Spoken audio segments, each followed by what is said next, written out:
មិនលុបនឹងរឿងស្នេហាតែនៅទីបំផុតបេះដូងនេះឆ្លេឆ្លាចង់បានស្នេហាមកក្បែរប្រាណពេលបានស្គាល់ស្នេហាចាប់ផ្ដើមស្គាល់ការឈឺចាប់ឈឺស្ទើរស្លាំស្ទើររោគចិត្ត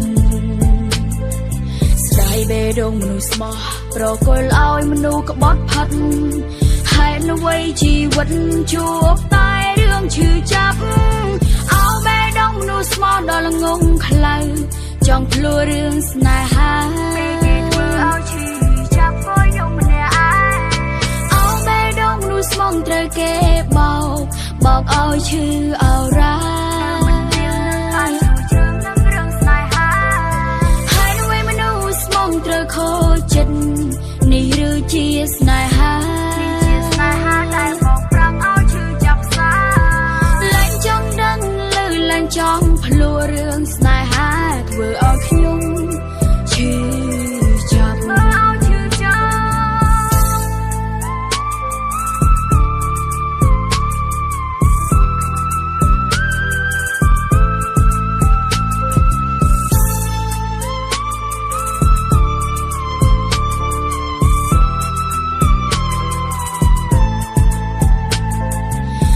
បានស្គាល់ស្នេហាចាប់ផ្ដើមស្គាល់ការឈឺចាប់ឈឺស្ទើរស្លាំស្ទើររោគចិត្តស្ដាយបេះដូងមនុស្សស្មោះប្រគល់ឲ្យមនុស្សក្បត់ផាត់ហេតុអ្វីជីវិតជួបតែរឿងឈឺចាប់ឲ្យបេះដូងមនុស្សស្មោះដល់ល្ងងខ្លៅចង់ភ្លួរឿងស្នេហាគេធ្វើឲ្យឈឺចាប់ក៏យកម្នាក់ស្មងត្រូវគេបោកឲ្យឈឺអរ៉ាមិនមានឲ្យជឿនឹងរឿងស្នេហាហើយនៅឯមនុស្សស្មងត្រូវខូចចិត្តនេះឬជាស្នេហាដែលមកប្រាំងឲ្យឈឺចាប់សាលែងចង់ដឹងឮលែងចង់ភ្លួរឿងស្នេហាធ្វើឲ្យខ្ញុំឈឺចាប់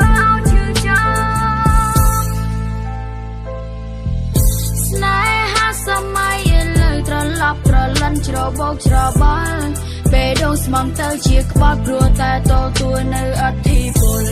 ចិត្តមនុស្សឥឡូវសាហាវមុតស្រួចដូចជាមកជល់ចាក់ទំលូបេះដូងឲ្យឆ្លូឲ្យមានដំបើ